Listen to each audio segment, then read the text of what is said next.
और हम सब मिलकर एक बार जोरदार तालियों के साथ माननीय पंतप्रधान महोदय जी का स्वागत करेंगे। और इस सभा को आगे बढ़ाते हुए मैं यहाँ पर सम्मान के साथ आमंत्रित करती हूँ नागपुर लोकसभा क्षेत्र के उम्मीदवार, हम सबके चहेते माननीय नामदार श्री नितिन जी गडकरी। इनसे निवेदन है कृपया हमें संबोधित करें।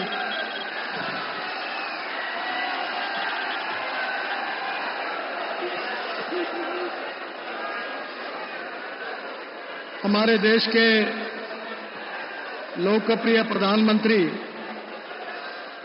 आदरणीय नरेंद्र मोदी जी, महाराष्ट्र के आदरणीय मुख्यमंत्री, उप मुख्यमंत्री, यहां उपस्थित आदरणीय रामदास आठवले, प्रफुल्ल पटेल जी, अशोकराव चौहान, हमारे रामटेक लोकसभा क्षेत्र के उम्मीदवार राजू पारवे, भारतीय जनता पार्टी के प्रदेश के अध्यक्ष चंद्रशेखर बावनकुळे, मंच पर उपस्थित सभी सांसदगण, विधायकगण और उपस्थित सभी भाई और बहनों, सबसे पहले आज मैं नागपुर जिले में आदरणीय प्रधानमंत्री मोदी जी का मनपूर्वक स्वागत करता हूं, उनको बहुत बहुत धन्यवाद देता हूं और उनको ये विश्वास दिलाता हूं कि हमारी विदर्भ की जनता उनके नेतृत्व में विदर्भ की पूरी सीटें, 10 की 10 लोकसभा की सीटें हमारे पक्ष में रहेगी और हम विजयी होंगे, ये भी विश्वास उनको देता हूं। आप सबको पता है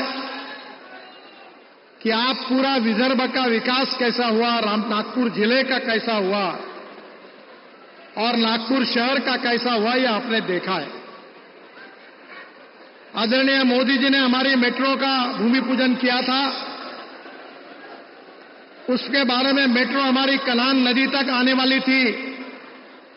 अब यह निर्णय हुआ है कि कनान नदी पर मेट्रो पुल बनाएगी और कन्हान गांव तक मेट्रो आएगी, इसका निर्णय हुआ।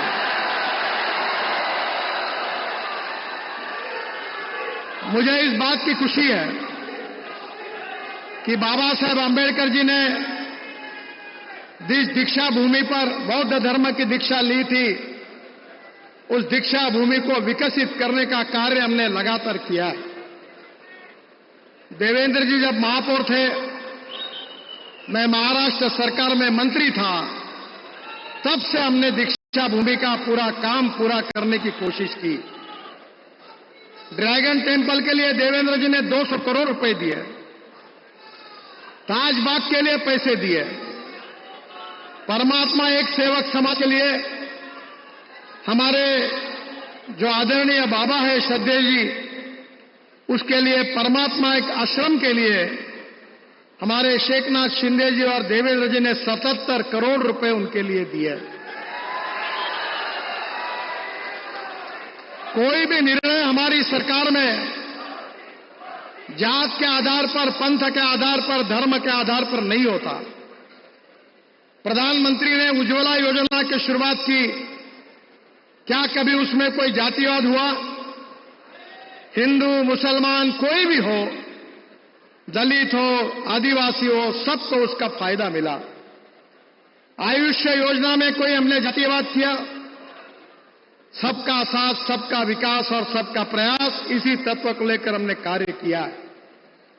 60 साल में जो कांग्रेस नहीं कर सकी, वो 10 साल में मोदी जी के नेतृत्व में हिंदुस्तान की तस्वीर बदली है। हिंदुस्तान को समृद्ध, संपन्न, शक्तिशाली विश्व की शक्ति बनाने का संकल्प मोदी जी ने किया है। आत्मनिर्भर भारत करने की बात कही है और दुनिया की तीसरी बड़ी अर्थव्यवस्था बनाने का संकल्प किया है। बहनों और भाइयों, जो कांग्रेस 60 साल नहीं कर सकी, वो 10 साल में हमारे सरकार ने करके दिखाया, जिसका अनुभव आप सब लोग लेते हैं। उस कामों के बारे में बोलने की आवश्यकता नहीं है। नागपुर जिला हो, विदर्भ हो, नागपुर शहर हो, हमारे किए हुए काम आपके सामने है। और जब काम के आधार पर हमारे ऊपर कोई टीका टिप्पणी नहीं कर सकते, तो एक फिलॉसफी होती है, एक थ्योरी होती है कि जब कन्विंस करना नहीं होता तो कंफ्यूज करने की कोशिश की जाती है। कांग्रेस के नेता एक ही प्रचार कर रहे हैं कि 400 सीटें मिलेगी तो हम भारत का संविधान बदल देंगे। मोदी जी ने भी कहा, हम सब लोगों ने भी कहा है कि बाबा साहब आंबेडकर जी ने जो संविधान दिया है वो हमारे लिए बहुत ही पवित्र है। वास्तविक रूप से केशवानंद भारती केस में जब सुप्रीम कोर्ट में केस दायर हुई थी, तब सुप्रीम कोर्ट के 7 जजेस ने, बेंच ने यह निर्णय दिया है कि salient features of the constitution can not be change. जो हमारे संविधान के मूलभूत तत्व है वो बदल नहीं सकते, ये बात सुप्रीम कोर्ट ने कही है। और मैं आप कांग्रेस वालों को यह पूछना चाहता हूं कि आज तक संविधान को तोड़ने का पाप किसने किया है? संविधान को तोड़ने का पाप कांग्रेस पार्टी ने किया है। 80 बार कांग्रेस पार्टी ने संविधान को तोड़ा है। इमरजेंसी के समय, इंदिरा जी के समय ऐसे निर्णय हुए कि जिसमें पूरा हमारा लोकतंत्र समाप्त होने की कगार पर खड़ा था। बहनों और भाइयों, हम इस बात मानते हैं कि कोई भी व्यक्ति उसकी जात, पंथ, धर्म, भाषा और सेक्स से बड़ा नहीं होता, उसकी गुणवत्ता से बड़ा होता है। इस समाज की छुआछूत, अस्पृश्यता, जातीयता, सांप्रदायिकता सब नष्ट करके सबका साथ, सबका प्रयास, सबके विकास, इसके आधार पर मोदी जी आत्मनिर्भर भारत का सपना लेकर आपके सामने आए हैं। मैं आपको यही कहना चाहूंगा कि जो 60 साल कांग्रेस नहीं कर सकी, वो 10 साल मोदी जी के नेतृत्व में हमारी सरकार ने पूरे देश में करके दिखाया। मैं आपको यह भी बताना चाहूंगा कि हमारी महाराष्ट्र सरकार आदरणीय एकनाथ शिंदे जी और देवेंद्र जी के नेतृत्व में हमारे विदर्भ में, हमारे नागपुर में इतने काम हुए हैं वो गिनने के लिए समय की कमी है। रामटेक में 200 करोड़ रुपए उन्होंने तो दिए ही है। अब रामटेक के लिए मेरे विभाग की ओर से मैंने रोप वे को भी मंजूर कर दिया है। रामटेक इंटरनेशनल पर्यटन केंद्र बनेगा।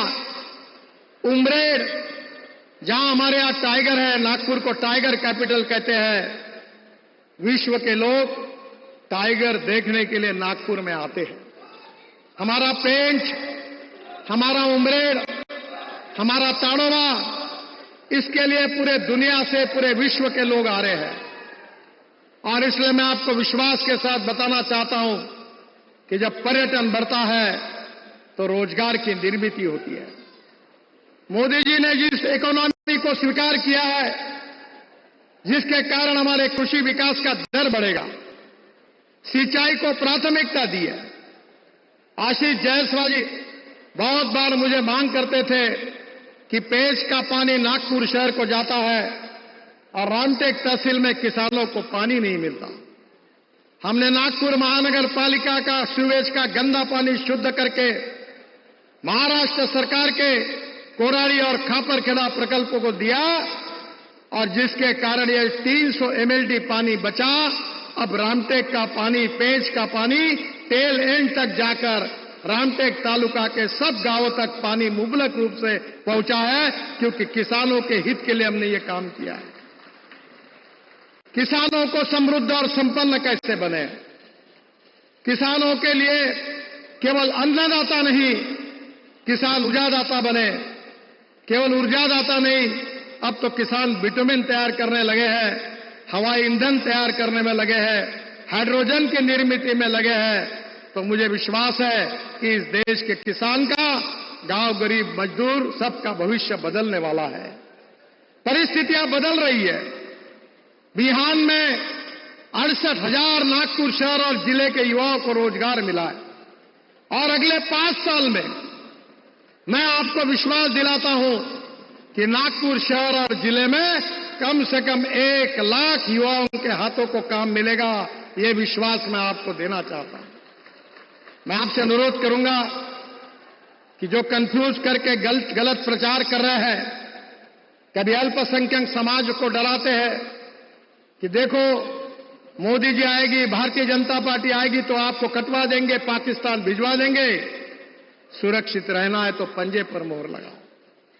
हमारे दलित बंधुओं को कहते हैं कि ये संविधान बदलने वाले चुनाव के समय इस प्रकार की गलत बातें कहकर लोगों को गुमराह करने की कोशिश करते हैं। बहनों और भाइयों, आपका भविष्य इस चुनाव के साथ जुड़ा हुआ है। मोदी जी के नेतृत्व एक नए भारत का निर्माण हो रहा है। गांव, गरीब, मजदूर, किसान का भविष्य बदल रहा है। युवाओं को रोजगार मिलने वाला है और मिल रहा है। किसान समृद्ध, संपन्न हो रहे हैं। स्मार्ट सिटी नहीं, अब स्मार्ट विलेज का निर्माण होने वाला है। और इसलिए कोई अपप्रचार पर विश्वास न रखते हुए रामटेक लोकसभा क्षेत्र से राजू पारवे हमारे उम्मीदवार हैं। एक लोकप्रिय विधायक के रूप में उन्होंने उमरेड विधानसभा क्षेत्र में अच्छा कार्य किया है। मैं आप सबसे अनुरोध करूंगा कि उनको प्रचंड मतों से विजयी करिए और आपकी सेवा करने का अवसर दीजिए।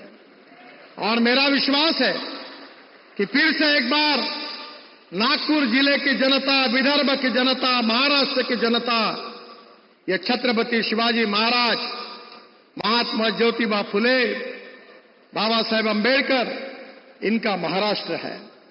और मेरा विश्वास है कि इस महाराष्ट्र का सामाजिक आर्थिक विकास के लिए फिर से एक बार मोदी जी के नेतृत्व में महायुति का समर्थन यहां की जनता करेगी, ऐसा मुझे पूरा विश्वास है। मैं फिर से एक बार आप सबकी ओर से, नागपुर शहर, नागपुर जिले की जनता की ओर से मोदी जी का हृदय से बहुत बहुत स्वागत करता हूं और उनको विश्वास देता हूं कि यहां से 100% हमारी जीत होगी और आपकी मेजॉरिटी में विदर्भ का योगदान बहुत बड़ा रहेगा, ऐसा विश्वास व्यक्त करते हुए मैं अपनी बात समाप्त करता हूं। मेरे साथ जोर से कहिए, भारत माता की, भारत माता की, भारत माता की। धन्यवाद।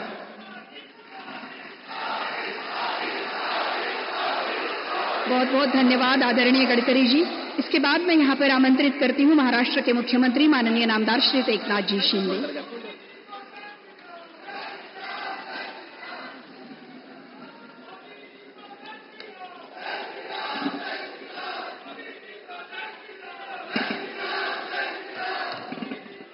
छत्रपति शिवाजी महाराज की जय। भवानी, जय श्री राम, जय जय श्री राम।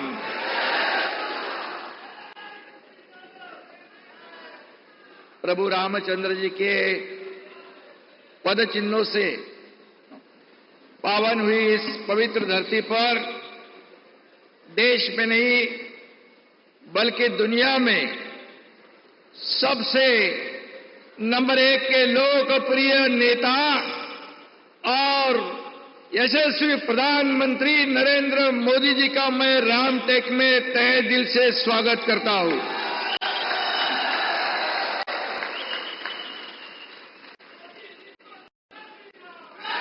उपस्थित हमारे लोकप्रिय उप मुख्यमंत्री देवेंद्र जी हैं और केंद्रीय मंत्री आदरणीय हमारे नितिन गडकरी जी, प्रफुल्ल पटेल जी, रामदास आठवले जी, सभी मंच पर उपस्थित महानुभाव, समय कम है इसलिए मैं सबका नाम नहीं ले पा रहा हूं। इस समय गर्मी की लहर चल रही है, लेकिन उसकी परवाह किए बिना यहां पर जन सैलाब यहां मोदी जी को देखने और सुनने को आया है।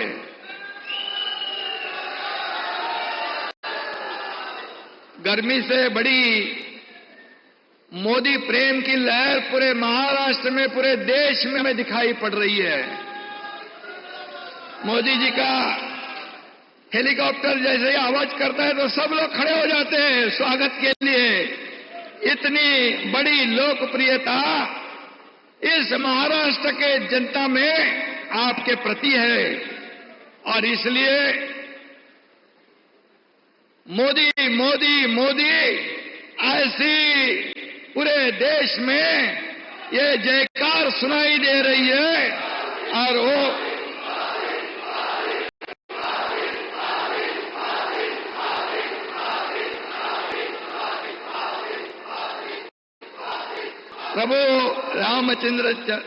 प्रभु श्री रामचंद्र जी के आशीर्वाद से मोदी जी विकसित भारत का निर्माण कर रहे हैं।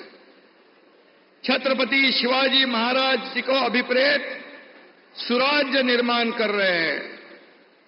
इसलिए सिर्फ हर घर मोदी नहीं, अब मन मन मोदी है और ये पूरे देश में दिखाई पड़ रहा है। सत्ता की कुर्सी पे के लिए बौखला गया विरोधी पक्ष मोदी द्वेष से पीड़ित है, जिनका जीवन सिर्फ भ्रष्टाचार, घोटाले और रोकड़ा गिनने में बीत गया। उनको मोदी जी के ऊपर आरोप लगाने का कोई नैतिक अधिकार नहीं बचता है।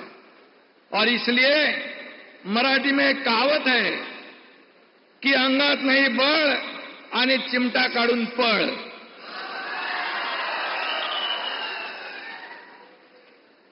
ऐसी उनकी हालत है। यदि मोदी जी के ऊपर आरोप करते हैं, बार बार आरोप करते हैं, लेकिन मोदी जी जरा भी ध्यान नहीं देते। अगर वो जरा भी नजर घूम गई उनकी तो फेसबुक लाइव करने वाले के मुंह से फेस मतलब झाग निकल आएगी। लेकिन एक कहावत है, हाथी चलता है बाजार। मैं नहीं बताऊंगा, मैं बोलूंगा नहीं। लेकिन जितने भी विपक्ष मोदी जी की आलोचना करेंगे, 2014 को आलोचना की, आरोप किया, ये देश की जनता ने उनको घर पे बिठा दिया। 2019 को आरोप लगाया, जनता ने उनके विरोधी पक्ष विपक्ष के नेता के इतने भी खासदार सांसद नहीं चुनने आने दिए। और अब भी 2024 में ये इतना आरोप लगा रहे हैं कि मुझे लगता है अब सब रिकॉर्ड मोदी जी तोड़ेंगे, क्योंकि देश की 140 करोड़ जनता आज मोदी जी के साथ है और उन्होंने गारंटी ली है मोदी जी को फिर एक बार। और इसलिए एनडीए के पास आत्मविश्वास है और इंडिया अलायंस के पास अहंकार है। तो आत्मविश्वास विजय की ओर ले जाता है और अहंकार विनाश की ओर ले जाता है। और इसलिए प्रभु रामचंद्र जी ने अहंकारी रावण का नाश किया था, यही रामटेक है, प्रति अयोध्या कहते हैं। और यहां पर इंडिया अलायंस के अहंकार की लंका देश की जनता जलाकर खाक कर देगी, ये ऐसा विश्वास और पूरा माहौल दुनिया देश पे है। और उनकी नीति ना नियत है, ना नीति है, ना निर्णय है। उनका एजेंडा है करप्शन फर्स्ट, लेकिन मोदी जी का एजेंडा है देश का विकास, देश की प्रगति और नेशन फर्स्ट। ये हमारे मोदी जी का एजेंडा है। और इसलिए अब ये सत्ता के बाहर है, वो लड़ाई थे, सब एक दूसरे के गले लग रहे हैं, लेकिन ये सांप और जो इनका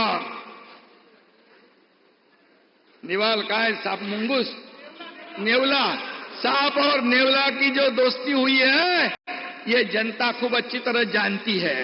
और इसलिए आने वाले चुनाव में उनको घर का रास्ता दिखाने का काम हमें सबको मिलकर करना है। मैं इतना ही कहूंगा कि देश की अर्थव्यवस्था को नया आयाम देने का काम, नई ऊंचाई पर ले जाने का काम, 11वें में से 5वें नंबर पर लाने का काम, अब आगे 3रे नंबर पर लाने का निर्धार करने वाले मोदी जी आज हमारे देश के प्रधानमंत्री हैं। ये हमारा गर्व है, ये अभिमान है। और इसलिए 2014 में मोदी जी प्रधानमंत्री बने तब शेयर मार्केट का सेंसेक्स 25,000 था, आज वो 75,000 तक पहुंच गया है। इसलिए ये विकास हो रहा है, ये देश की प्रगति हो रही है। मोदी जी ने गरीबों को बढ़ाया, गरीबी से ऊपर लाया, 25 करोड़ लोगों को, 80 करोड़ लोगों को कोविड में मुफ्त धान्य राशन देने का निर्णय था, उसको आगे 5 साल बढ़ाया। मतलब इस देश में कोई भूखा नहीं सोए, ऐसे मोदी जी के विचार है। रोटी, कपड़ा और मकान देने वाले हमारे प्रधानमंत्री कहा, और भ्रष्टाचार और घोटाले करने वाला विपक्ष कहा।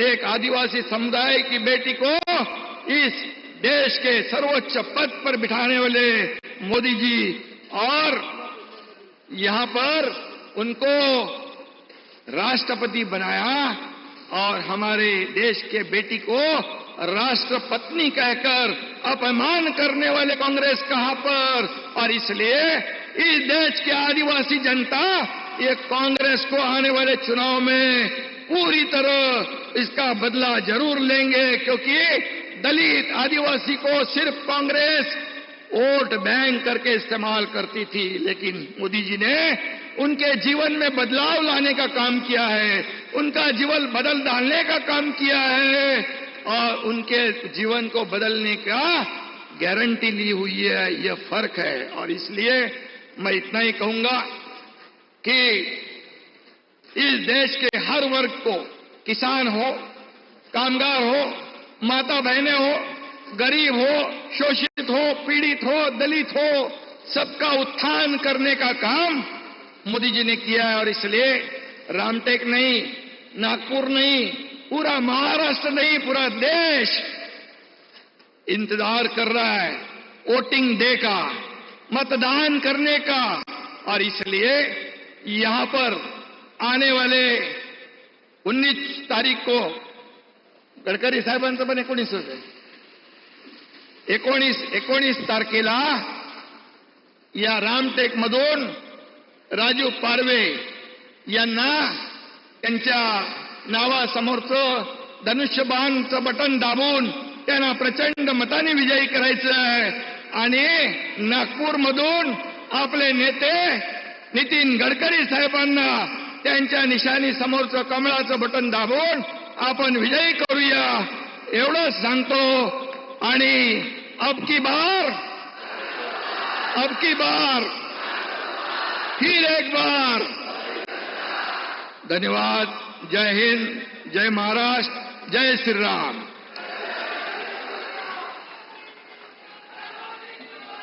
बहुत बहुत धन्यवाद आदरणीय मुख्यमंत्री महोदय।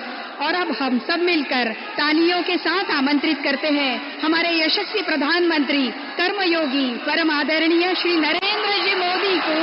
आपसे निवेदन है, कृपया हमें मार्गदर्शन करें।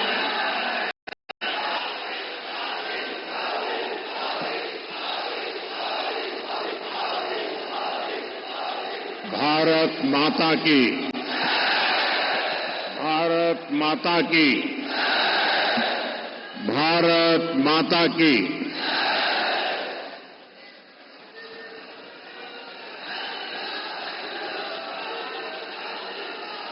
प्रभू श्री रामचंद्राच्या पावन भूमीमध्ये आणि श्री रघुजी भोसले महाराजांच्या शौर्याचा वारसा लाभलेल्या या रामटेकाच्या पावन भूमीला माझा साष्टांग नमस्कार।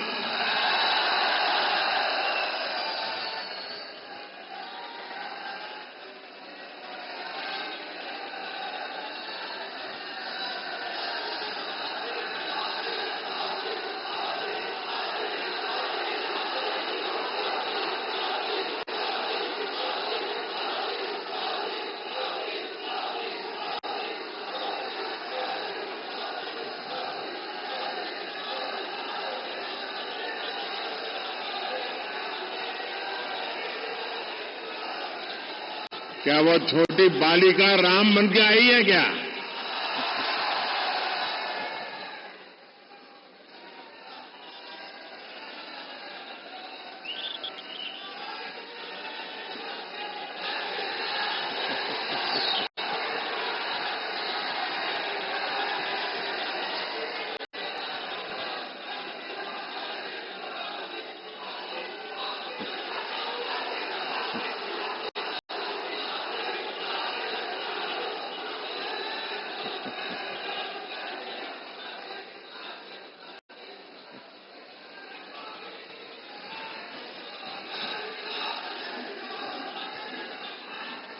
इस पावन धरा से मैं महान त्यागी बाबा जुमदेव जी, गौंड राजा भक्त बुलंदशाह और बाबा साहब आंबेडकर को भी नमन करता हूं। यहां बाबा जुमदेव जी ने परमात्मा एक सेवा मंडल,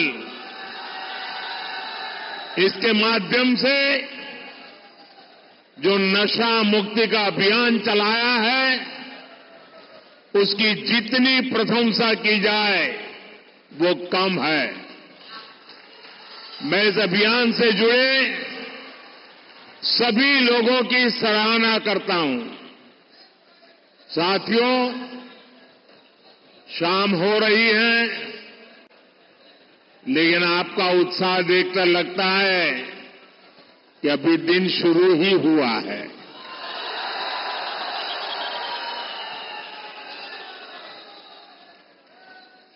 ये आपका उत्साह उमंग को एक बार फिर अपनी जरा मोबाइल की फ्लैश लाइट कीजिए। सबके सब मैं फिर पूछता हूं, आपको लाइट क्यों की? ये आपकी फ्लैश लाइट से आपके आशीर्वाद सीधे सीधे यहां पहुंच रहे हैं। ये आपकी फ्लैश लाइट 19 तारीख को ज्यादा से ज्यादा मतदान करने का संकल्प है। ये जोश है जो संदेश दे रहा है। फिर एक बार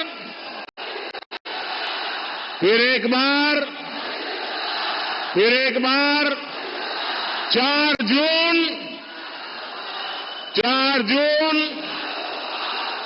जून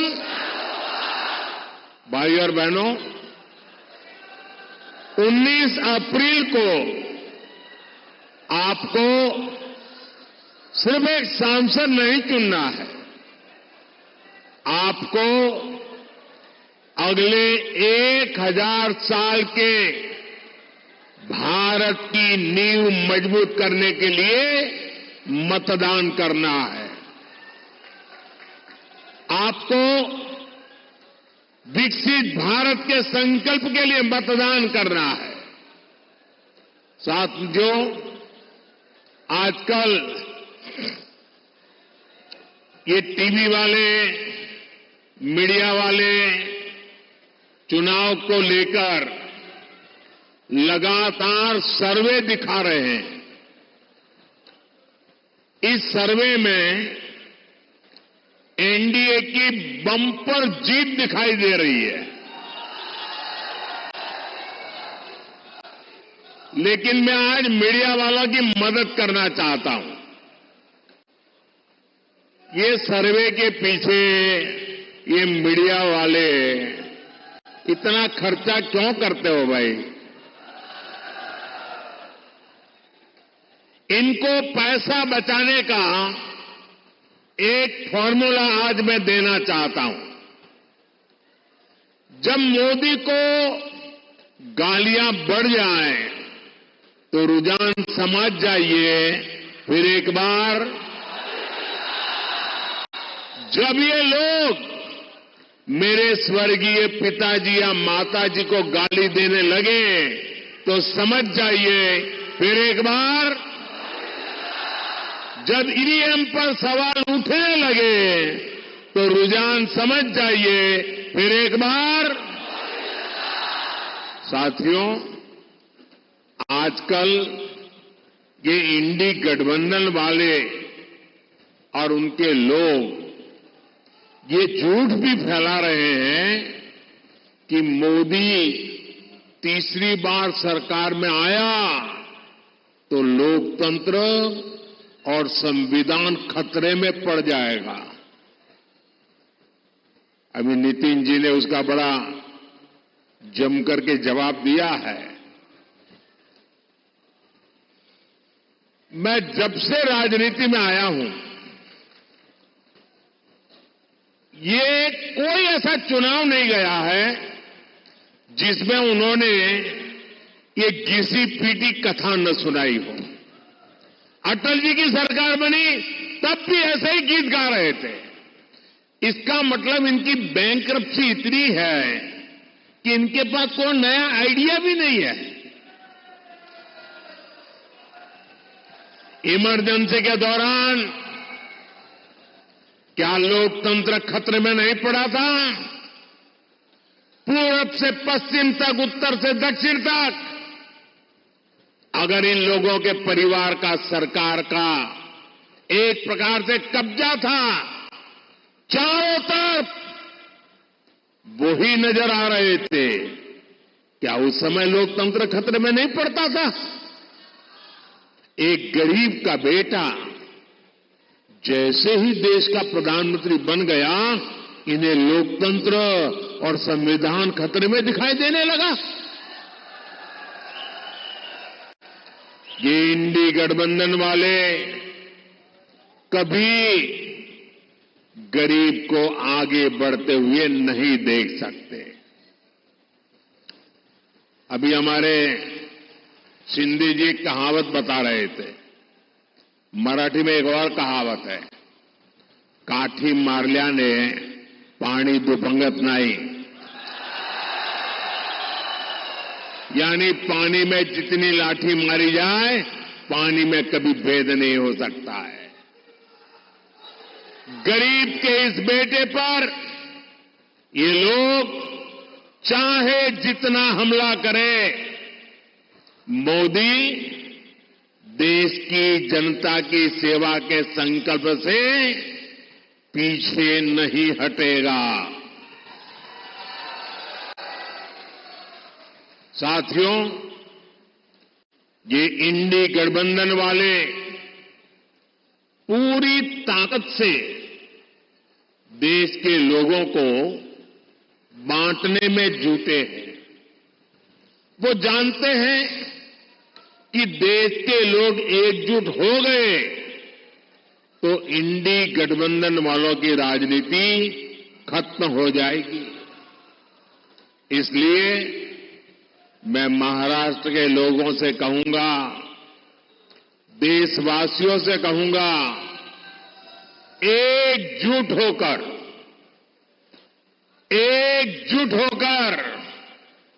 देश के नाम पर वोट दीजिए। ये इंडी गठबंधन वाले ताकतवर हुए तो देश को खंड खंड कर देंगे। आज भी ये एक समाज को दूसरे समाज से लड़ाने में कोई कसर बाकी नहीं छोड़ रहे। आज भी ये भारत की संस्कृति को निशाना बनाना, उसका कोई मौका नहीं छोड़ते। हमारा ये रामटेक वो स्थान है जहां खुद प्रभु राम के पैर पड़े हैं।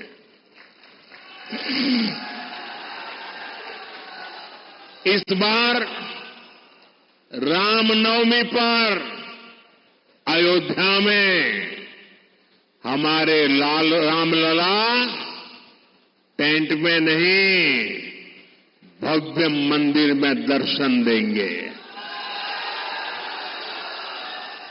500 साल बाद ये पल आ रहा है। सो रामटेक को, पूरे महाराष्ट्र को, पूरे देश को अद्भुत आनंद हो रहा है। लेकिन हम ये न भूलें कि जब प्राण प्रतिष्ठा का अवसर आया तो इन इंडी गठबंधन वालों ने इसका भी बहिष्कार किया, निमंत्रण को ठुकरा दिया। ये लोग सनातन पर हमले करते हैं, सनातन को खत्म करने की सौगंध लेने वालों के साथ रैलियां करते हैं। साथियों, आजकल नवरात्रि का पर्व है, शक्ति की उपासना का पर्व है। ये लोग हिंदू धर्म की शक्ति को भी समाप्त करना चाहते हैं। आप मुझे बताइए, क्या ऐसे इंडी गठबंधन वालों को महाराष्ट्र में एक भी सीट जीतने देंगे? एक भी सीट जीतने देंगे? उनको इनके पापों की सजा मिलनी चाहिए कि नहीं मिलनी चाहिए? ये चुनाव में वोट देकर के उनको सजा देंगे कि नहीं देंगे? साथियों, भारतीय जनता पार्टी, शिवसेना, एनसीपी, ये सब मिलकर के आज आपके पास आए हैं। आपका एक एक वोट इनको जिताने के लिए तो है, लेकिन उनको सजा देने के लिए भी है। साथियों, आजादी के बाद से कांग्रेस ने साजिश के तहत एससी, एसटी, ओबीसी समाज को हर प्रकार से पीछे रखा। कांग्रेस ने बाबा साहब आंबेडकर की राजनीति को खत्म किया। कांग्रेस ने बाबा साहब को भारत रत्न से वंचित रखा। जब बीजेपी के समर्थन से केंद्र में सरकार बनी तो बाबा साहब को भारत रत्न दिया गया। जब 2014 में एनडीए सरकार बनी तो एक दलित मां के बेटे भारत के राष्ट्रपति बने। जब 2019 में फिर एनडीए सरकार बनी तो एक आदिवासी मां की बेटी पहली बार देश की पहली नागरिक राष्ट्रपति बनी। एनडीए सरकार में हमने रिकॉर्ड संख्या में ओबीसी समाज से मंत्री बनाए। साथियों, ये एनडीए सरकार है जिसने ओबीसी कमीशन को संवैधानिक दर्जा दिया। ये एनडीए सरकार है जिसने मेडिकल की पढ़ाई में ओबीसी के लिए आरक्षण तय किया। एनडीए सरकार थी जिसने अलग आदिवासी मंत्रालय बनाया। 10 वर्षों में आदिवासी कल्याण का बजट 5 गुना बढ़ा है। एनडीए सरकार की नीतियों के कारण ही स्कूल कॉलेज में एससी, एसटी, ओबीसी युवाओं का नामांकन बहुत अधिक बढ़ा है। भाइयों और बहनों, सबका साथ, सबका विकास का हमारा ये मंत्र संविधान की सच्ची भावना है। लेकिन परिवारवादी पार्टियों ने हमेशा संविधान की इस भावना का अपमान किया। सामाजिक न्याय का झूठ बोलकर ये लोग सिर्फ अपने ही परिवार को आगे बढ़ाते रहे। इन लोगों के राज में दशकों तक एससी, एसटी, ओबीसी परिवार मूल सुविधाओं से वंचित थे। गरीब को सुविधाओं देने का काम, उसकी चिंता कम करने का काम ये गरीब मां के बेटे मोदी ने किया है। आज जब मोदी 100% लाभार्थियों को 100% योजनाओं के लाभ की गारंटी देता है, तो यही सच्चा सामाजिक न्याय है। यही सच्चा सेक्युलरिज्म होता है, क्योंकि उसमें भेदभाव की कोई संभावना ही नहीं बचती। उसमें जो हकदार है वो छूट नहीं जाता। 100% लोगों को उसका हक का जो लाभ है उसे पहुंचता है, और उसके कारण भ्रष्टाचार की दुकान भी बंद हो जाती है।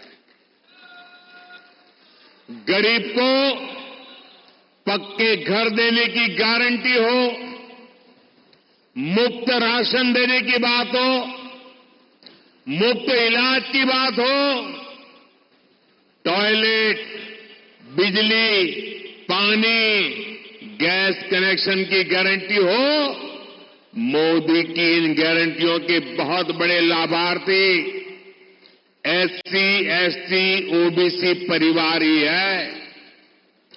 जिन आदिवासी बाहुल्य जिलों को पहले पिछड़ा मानकर छोड़ दिया गया था, 10 वर्षों में वहां विकास की नई आशा जगी है।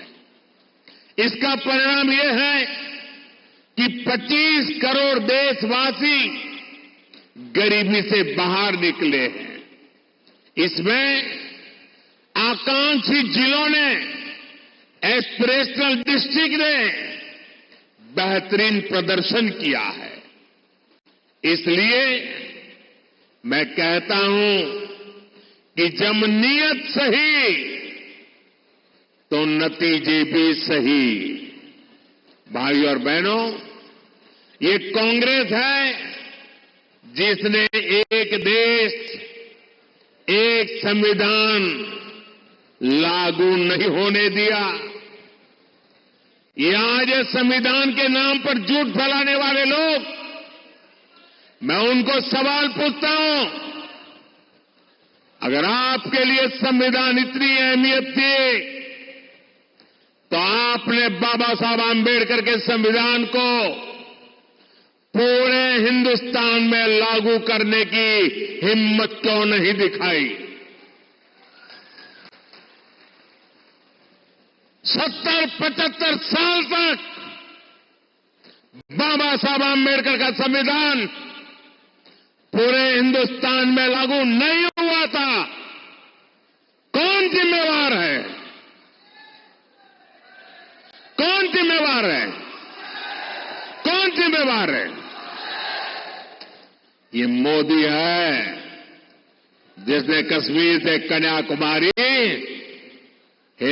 बाबा साहब आंबेडकर के संविधान को लागू करके दिखाया।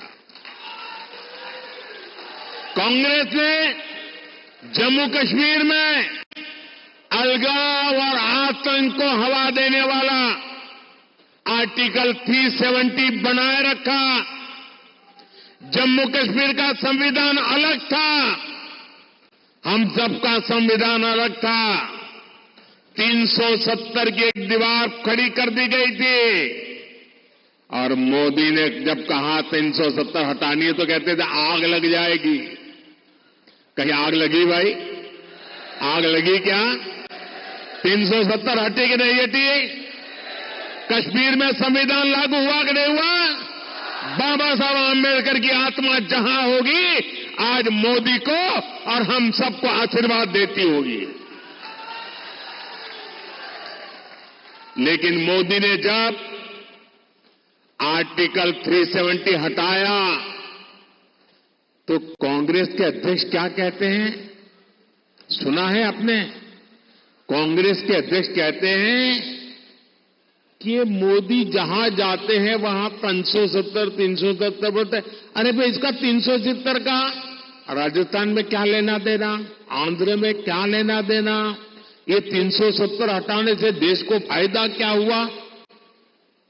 क्या ऐसी भाषा कभी हम सुन सकते हैं क्या? ये भी कांग्रेस की दलित, आदिवासी, महिला विरोधी और वोट बैंक की राजनीति का जीता जागता प्रमाण है। मैं आपको समझाता हूं, आर्टिकल 370 हटने से जम्मू कश्मीर में इन सभी वर्गों को पहली बार संवैधानिक अधिकार मिला है। वहां मेरे एससी एसटी भाई बहनों को आरक्षण नहीं था। वहां पर हमारे वाल्मीकि समाज, दलित समाज के लोगों को नागरिक के नाते जो हक मिलने चाहिए ना, वो भी प्राप्त नहीं थे। आजादी के इतने सालों बाद भी ये कांग्रेस और इंडी गठबंधन को जब मैं कहता हूं तो चुभने लगता है। आपने हिंदुस्तान के मुकुट को, वहां के लोगों को, वहां की महिलाओं को उनके अधिकारों से वंचित रखा था। बाबा साहब आंबेडकर ने एससी, एसटी, ओबीसी, महिला, उनको जो अधिकार दिए वो जम्मू कश्मीर के लोगों को नहीं थे। और आप संविधान के नाम पर देश को मूर्ख बनाने की कोशिश कर रहे हो। भाइयों बहनों, कांग्रेस नागरिकता देने वाले कानून सीएए का भी विरोध कर रही है, क्योंकि इसके भी सबसे बड़े लाभार्थी दलित है, बौद्ध अनुयायी है। अगाड़ी वाले कितना भी विरोध कर लें, सीएए के तहत हर हकदार को नागरिकता मिलकर रहेगी और ये मोदी की गारंटी है। भाई और बहनों, ये जो अगाड़ी है, ये जो इंडी गठबंधन है, ये विरासत और विकास दोनों के घोर विरोधी है। घोसी खुर्द बांध परियोजना को कांग्रेस ने दशकों तक लटकाया। इससे किसानों को कितनी मुश्किलें हुई। जब आपने एनडीए की महायुति की सरकार बनाई, तब इस पर तेजी से काम शुरू हुआ। इससे गोंदिया, भंडारा, चंद्रपुर और नागपुर जिलों के लाखों किसानों को लाभ हुआ।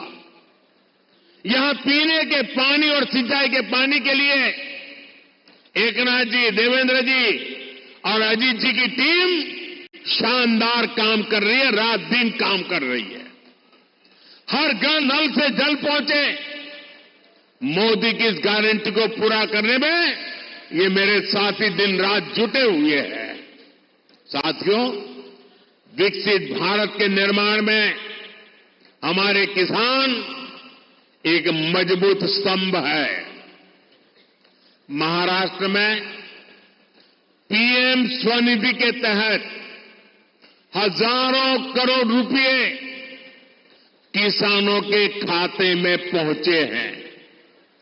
आने वाले 5 सालों में हम दलहन और तिलहन में आत्मनिर्भर होना चाहते हैं। 2014 से पहले कांग्रेस की सरकार ने करीब 600 करोड़ रुपए की दाल एमएसपी पर खरीदी थी और उस समय कृषि मंत्री कौन थे वो आपको मालूम है। याद है ना? आजकल वो भी मुझे गाली देने की कतार में खड़े हो गए। सिर्फ 600 करोड़ की दाल हमने 10 सालों में करीब 1.25 लाख करोड़ रुपए दलहन और तिलहन किसानों को एमएसपी रूप में दिए हैं। फर्क साफ दिखता है। भाई और बहनों, नागपुर और विदर्भ का पूरा क्षेत्र आज आधुनिक सुविधाओं से सुसज्जित हो रहा है।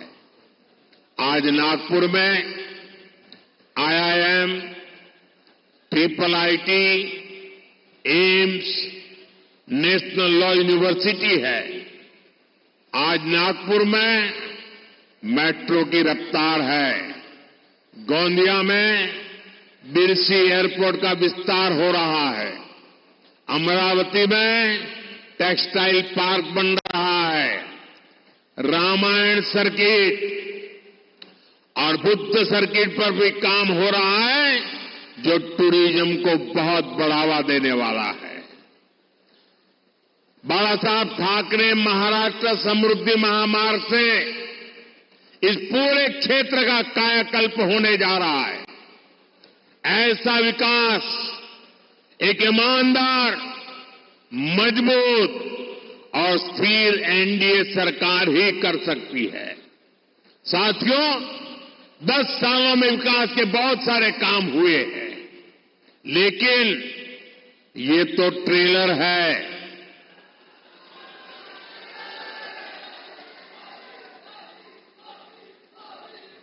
आजकल बड़ी बड़ी होटल में कोई खाना खाने जाता है ना, तो शुरू में थाली आने से पहले एपेटाइजर आता है। बड़ी चटाकेदार वानगियां आती हैं। कभी कभी लगता है यार इसी से तो पेट भर गया, लेकिन आपको मालूम है वो एपेटाइजर होता है, थाली आनी बाकी है। ये 10 साल में मैंने जो काम किया है ना, वो तो एपेटाइजर है, अभी तो थाली आनी बाकी है। आने वाले 5 साल में हमें देश को, महाराष्ट्र को बहुत आगे ले जाना है, और इसके लिए मेरे साथियों, मैं आपको गारंटी देता हूं, आपका सपना ये मोदी का संकल्प है। मैं आपको गारंटी देता हूं, हर पल देश के नाम, हर पल आपके नाम, 24/7 फॉर 2047। और इसके लिए 19 अप्रैल को रामटेक से राजू पारवे जी, भंडारा गोंदिया से सुनील जी और नागपुर से भाई नितिन गडकरी जी को भारी मतों से विजयी बनाना है। एनडीए के हर कैंडिडेट को मिला वोट मोदी को मजबूत करेगा। और लेकिन इसके लिए मेरी एक अपेक्षा है, पूरी करोगे? जरा सबके सब बताइए, पूरी करोगे? गर्मी कितनी ही क्यों न हो, कितनी ही गर्मी क्यों न हो, सुबह सुबह ज्यादा से ज्यादा मतदान करना है। करोगे? लोगों से मतदान करवाओगे? मतदान के पुराने सारे रिकॉर्ड तोड़ोगे? मेरा एक और काम है, करोगे? हमें हर पोलिंग बूथ जीतना है, जीतोगे? हर पोलिंग बूथ जीतना है इस बार, हर पोलिंग बूथ का रिकॉर्ड तोड़ना है, तोड़ोगे? अच्छा, मेरा एक और काम है, करोगे? ये मेरा पर्सनल काम है, करोगे? पक्का करोगे?